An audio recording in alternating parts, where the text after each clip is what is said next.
ఎవరండి మీరు? ఎవరు కావాలి? సార్ని కలవాలి, ఆయనే రమ్మన్నారు. సార్ మీ పేరు సార్? సూర్య. సూర్యనా? సార్ మా సారు మీకోసం వెయిట్ చేస్తున్నాడు, రండి సార్. సార్. సూర్య రా కూర్చో. Okay sir. బ్రేక్ఫాస్ట్ చేసావా? సార్.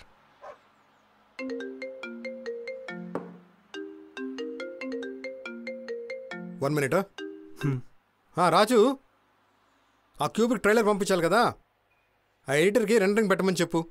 నాకేం చెప్పొద్దయ్యా, క్విక్గా చేయమను. ఓకే. చెప్పు. ఓపెన్ చేస్తే బ్లాక్ స్క్రీన్. ఎంత బ్లాక్ అంటే తెల్లటి తెర మీద చిమ్మ చీకటి ఈనిందా అనేంత నలుపు. అప్పుడే గుండెలోని బాధ గొంతులోంచి బయటకొస్తూ ఒక వాయిస్, నువ్వు రావని నా మెదడుకు తెలుసు, నువ్వు రావంటే నా మనసు ఒప్పుకోవట్లేదు, ఆశ చచ్చిపోవట్లేదు. అందుకే అలుముకున్న చీకట్లో వెతుకుతున్నా నీ చాడని ఓ చిన్ని మినుగురున్నాయి. కట్ చేస్తే ఆ ఎమోషన్ని క్యారీ చేస్తూ టైటిల్స్ పడుతుంటాయి సార్.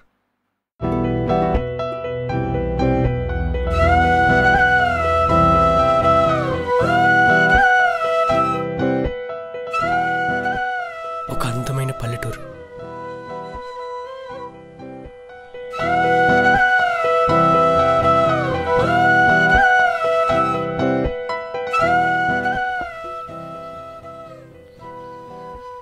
ఒంటరిగా 100 కేజీల బరువును మోయొచ్చు, కానీ ఒంటరిని చేసే ఒక్క జ్ఞాపకాన్ని కూడా మోయలేం. శేఖర్ కళ్ళలో తిరుగుతున్న నీరుని ఆపుకుంటూ గీతకి చెప్పాడు. అప్పటికే రాటు తేలిపోయిన గీత మనసు చలించలేదు. శేఖర్ తన ఎదలో ఎగసిపడుతున్న కన్నీటి సంద్రానికి సర్ది చెప్పుకుంటూ పరువెక్కిన మనసుతో అడుగులు తడబడుతున్న అడుగులేస్తున్నాడు తనను మరింత ఏడిపించబోతున్న జ్ఞాపకాల ప్రపంచంలోకి. సూపర్ అబ్బా.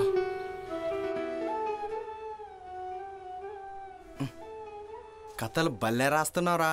పుస్తకాలకు కాకుండా సినిమాలకు రాయొచ్చు కదా. సినిమాలకా? మనకంత సర్కిల్ ఎక్కడుందిరా? అవుననుకో. ఆ డైలాగ్ చూడు, అది ఒంటరిగా 100 కేజీల బరువునైనా మోయొచ్చామో కానీ వంటని చేసే ఒక్క జ్ఞాపకాన్ని కూడా మోయలేను. అబ్బా అరుపులు అనుకో, ఇక్కడ టచ్చింది మామ.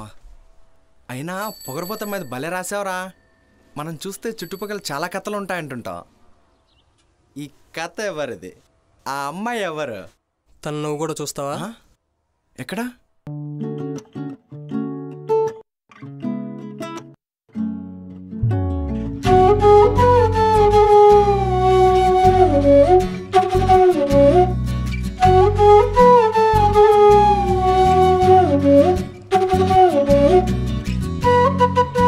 కన్ను కొడతావేంట్రా? ఏంటి అందరికి ఒంటికి ఫిట్స్ వస్తే నీకు కంటికి వస్తుందా ఫిట్స్? ఇంకొకసారి కన్ను కొట్టావంటే కన్ను కుట్టేస్తాను. అతిలోక సుందరమని కొట్టగా నీకే కన్ను కొట్టాలి. మరి వస్తున్నావేంటి ముసలి? ఆదమర్చి పడుకుంటావుగా, ఏదో రాత్రి చూసి బండ్ర ఎత్తేస్తాను నెత్తి మీద, దెబ్బకు చచ్చి ఊరుకుంటావు. ఆపవే బాబు, ఊ అంటే గొడవ దిగిపోతున్నావు. భయపడుతుంది. అది కాదే, వాడు ఏం మాట్లాడుతున్నాడో చూసావా?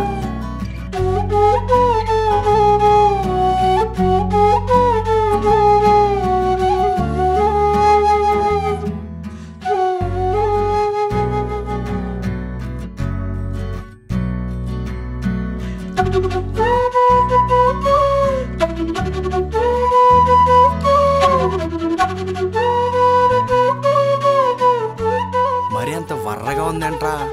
గౌరాజ్ కూతురు కత్తాను.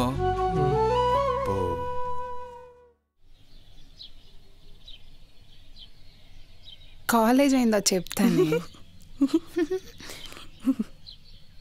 వీళ్ళంటే మనం ఎక్కడికి వెళ్తే అక్కడ వాచ్మెన్ డ్యూటీ చేస్తున్నారు. ఒకరోజు టర్నింగ్ తిరుగుతుంటే టచ్ అయ్యాడు. ఆ తర్వాత నుంచి ఏ టర్నింగ్ దగ్గర చూసినా వీడే టచ్ అవుతున్నాడు. టచ్ అయ్యాడా?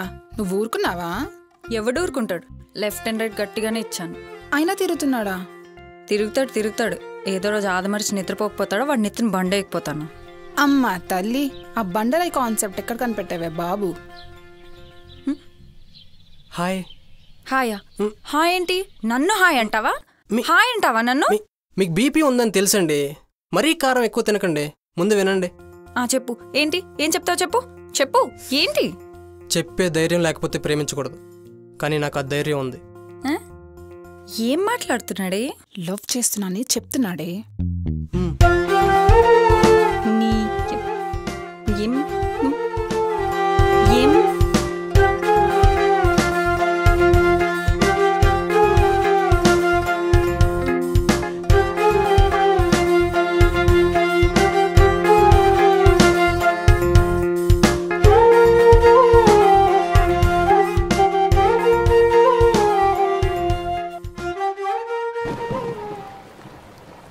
ఆలోచించుకొని డెసిషన్ తీసుకోవే. ఈరోజు తీసుకున్న రాంగ్ డెసిషన్ వల్ల రేపు నువ్వు జీవితాంతం బాధపడతావు.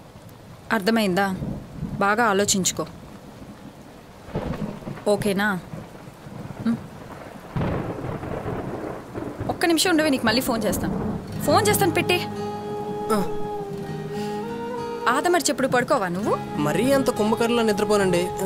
చిన్న సౌండ్ వచ్చినా లెగుస్తా. పోనీ మందు కొట్టినప్పుడైనా సోయి లేకుండా పడుకుంటావా? ఏమో అయ్యుండొచ్చు. ఈసారి మందు కొట్టినప్పుడు నాకు ఫోన్ కొట్టు. దేనికి? పెద్ద బండ తెచ్చి నీ నెత్తి మీద వేస్తాను.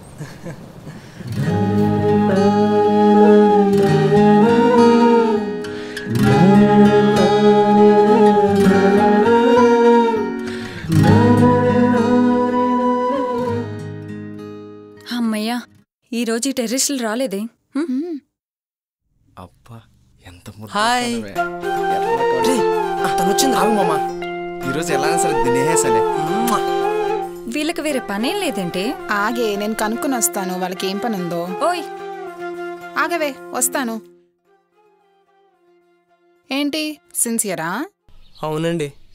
వెన్నెలక లాంటివి నచ్చవు. తన పేరు వెన్నెలనా? పేరు చాలా బాగుందండి. వెన్నెల కురవాలి, రాత్రి అయితే మెరవాలి. ఇలా అరవకూడదండి, కొంచెం చెప్పండి. దానికి నోరు ఎక్కువ అండి, అదో టైపు. వదిలేస్తే మీకే మంచిది. అదందరిలాంటి అమ్మాయి అయితే అస్సలు కాదు. కానీ అమ్మాయేగా. ఎప్పటికీ ఒప్పుకోకపోతే? వేధించను, ప్రేమిస్తాను. తన మనసు మార్చే క్షణం ఒక్కసారైనా రాకపోదా అని ఆశ. ఆశకు పుట్టడమే తెలుసు, మనం చచ్చేదాకా అది చావదు. ఏం చేస్తుంటారు? వారపత్రికలకి మాసపత్రికలకి కథలు రాస్తుంటాను. అర్థమవుతుంది, నేను చెప్తా దానికి ఎంతవరకు వెళ్తుందో. చూద్దాం ఏమంటుందో. సుబ్బు. సార్. నాకు డిస్టర్బెన్స్ వద్దు. Okay sir. ఎవరు కాల్ చేసినా నేను బిజీ అని చెప్పు. సరే సార్. సూర్య మీరు చెప్పండి. సార్, వెన్నెల వెనుక 1 year తిరిగాడు సార్. అయినా తను ఓకే చెప్పలేదు.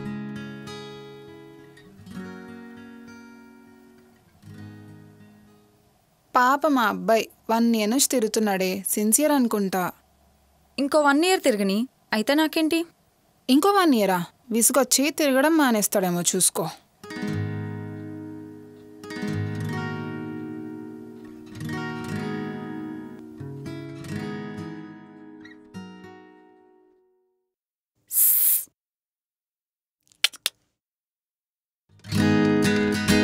తెలుసు కదా నాకు కోపం ఎక్కువ. నాకు ఓపిక ఎక్కువ తెలుసు. 1 yearగా తిరుగుతున్నావుగా. అయినా నేను ఒక్కదాన్ని ఒప్పుకుంటే సరిపోదు, మా ఫ్యామిలీ అంతా ఒప్పుకోవాలి. అసలుకే మాది ఉమ్మడి కుటుంబం. చచ్చింది గర్రె. ఈవిడ ఒప్పుకోవడానికే 2 రోజులు పట్టింది. ఉమ్మడి కుటుంబం అంట. ఈడి పెళ్ళి ఏ షష్ఠపూర్తి వయసుకో వద్ది. నాకైతే డౌటే. నేను ఒప్పిస్తాను. అది మరి ఏంటి మరి? ఐ లవ్ యూ చెప్పాలా? ఓకే మరి, లవ్ యూ. Love you.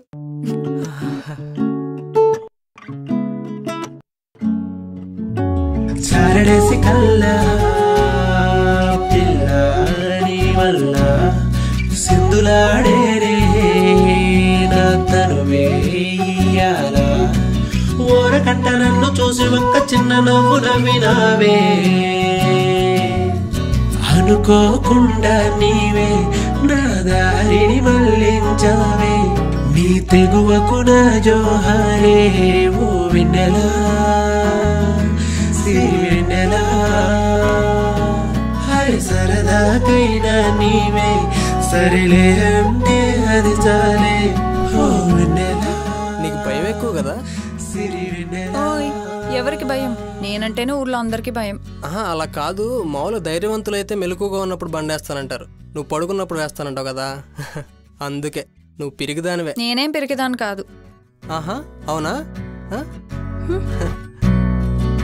ఓయ్ నిన్ను చూడకుండే నిదురోదు కన్నే, నీ వెంట నడిచే వరకు నా ప్రతి అడుగు నిలువను అంటోందే. ఇది నీ మహిమే కథ తొలి ప్రేమ, చారడేసి కల్లా పిల్ల నీ వల్ల సింధులాడేనే నా తనువే ఇయ్యాలా ఇయ్యాలా.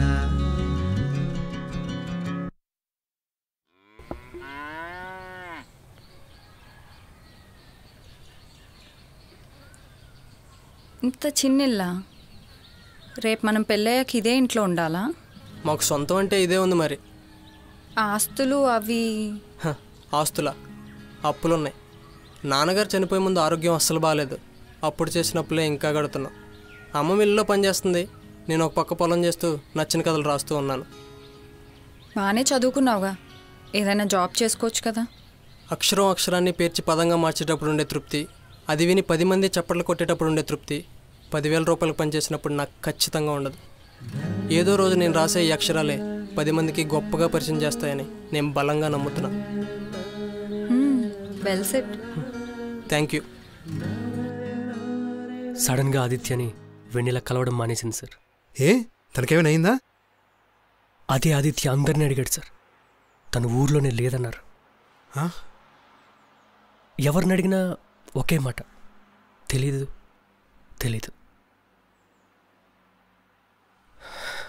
7 నెలలు తను ఎక్కడుందో తెలియక ఆదిత్య విపరీతమైన డిప్రెషన్లోకి వెళ్ళిపోయాడు సార్.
ఎవరేడా?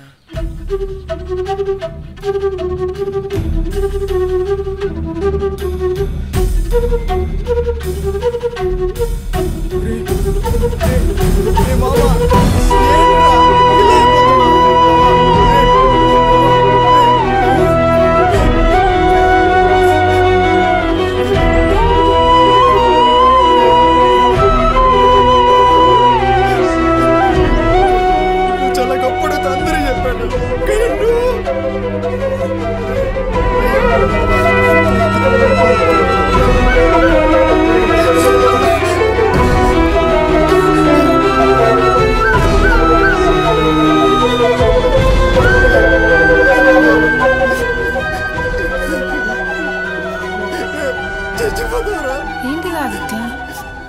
జీవితం పాడైపోతుంటే నేను చూడలేకపోతున్నాను.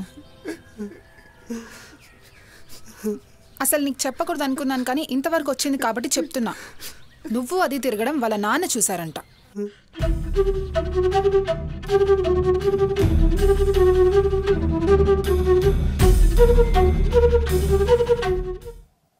ఏమ్మా ఇంకా పడుకోలేదా? చిన్న పని ఉంది నాన్న. నువ్వు బండి మీద ఆ రామకృష్ణ గారి కొడుకుతో వెళ్ళినట్టున్నావు, చూశాను. అది ఆడంటే ఇష్టమా? అది కాదు నాన్న. ఆయన చేసుకుంటే 30వ తారీఖు అన్నం కోసం 1వ తారీఖున రేషన్ కోసం క్యూలో నిలబడాలి. అతను మంచి రైటర్ నాన్న, కథలు బాగా రాస్తాడు. ఆ కథలు ఇలాంటి అమ్మాయిలు పడేయడానికి తప్ప కష్టాల నుంచి బయటపడేయడానికి పనికిరావమ్మా. చూడమ్మా, చిన్నప్పటి నుంచి నేను ఎలా పెంచానో నాకు తెలుసు.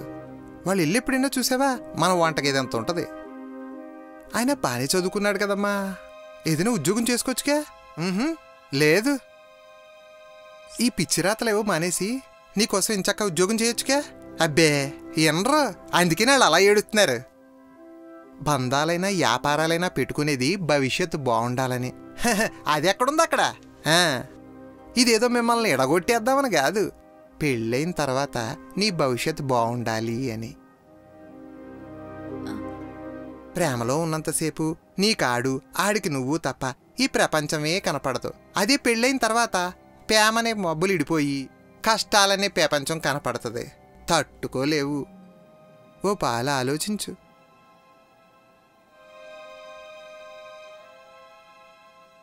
తర్వాత అది క్రాస్ చెక్ చేసుకోవడానికే కదా తను మీ ఇంటికి తీసుకెళ్ళమని చెప్పింది. ఇంత చిన్నిల్లా, రేపు పెళ్ళయ్యాక మనం ఇదే ఇంట్లో ఉండాలా? జాబ్ కూడా చేసుకోవచ్చు కదా అని అడిగిందంట కదా. బాగానే చదువుకున్నావుగా, మంచి జాబ్ చేసుకోవచ్చు కదా. Well set.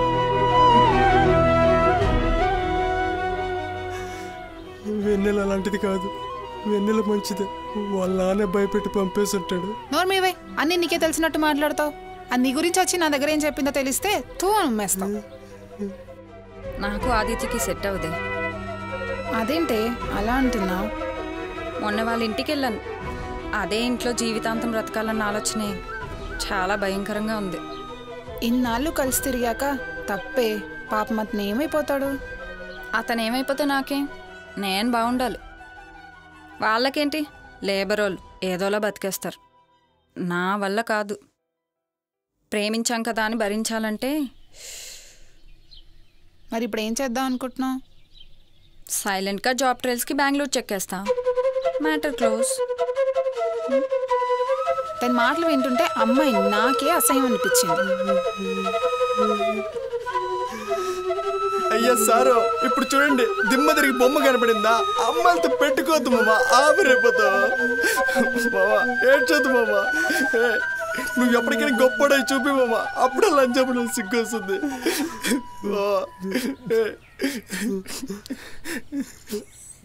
2 నిమిషాలు వదిలేరా.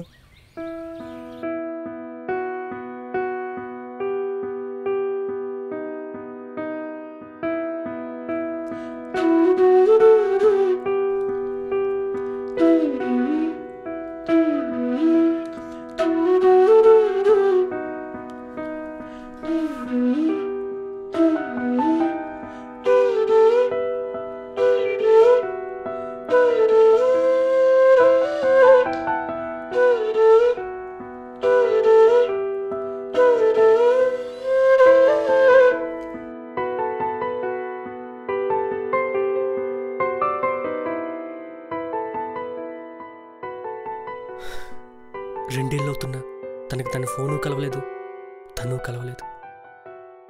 ఆదిత్యకి తన జ్ఞాపకం వ్యాపకం అయిపోయింది. అప్పుడప్పుడు అది తన కళ్ళని తడి చేస్తూనే ఉంది. లైఫ్లో బ్యాలెన్సే కాదు, బ్యాంక్ బ్యాలెన్స్ లేకపోయినా సరే బంధాలు నిలబడవని తనకి గట్టిగా అర్థమైంది. మరి ఎండికేంటయ్యా? తన జ్ఞాపకాలని పక్కన పెట్టి తనకు నచ్చిన అక్షరాలతో సహజీవనం మొదలుపెట్టాడు సార్. తను రాసే కథల్లో ప్రేమ అనే పదం ఎప్పుడు దొర్లినా గుండెని ఎవరో బలంగా నలిపేస్తున్న బాధ. మొదట్లో మనం డార్క్ స్క్రీన్లో ఒక వాయిస్ ఓవర్ వేసాం కదా సార్. నువ్వు రావని నా మెదడుకు తెలుసు, నువ్వు రావంటే నా మనసు ఒప్పుకోవట్లేదు, ఆశ చచ్చిపోవట్లేదు. అందుకే అలుముకున్న చీకట్లో వెతుకుతున్నా నీ చాడని ఓ చిన్ని మినుగురినాయి. అలా రోలింగ్ టైటిల్స్ పడుతుంటాయి సార్. చాలా బాగుందయ్యా. రేపు బాగుంది స్క్రిప్ట్ పట్టుకొని ఆఫీస్కి వచ్చే. Okay sir, thank you.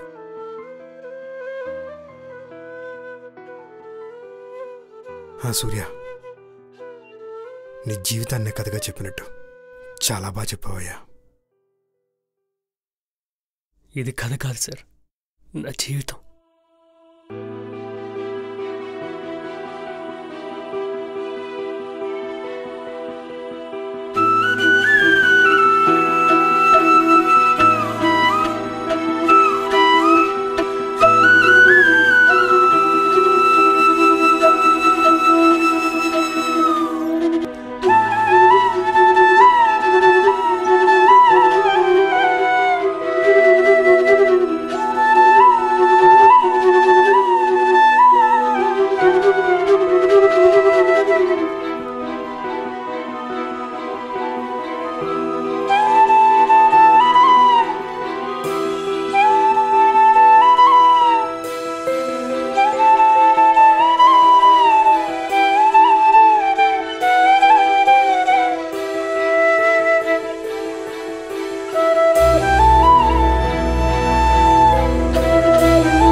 కుర్రాడు ఆ వయసుకి ఎన్ని కోట్లు సంపాదించేస్తాడు?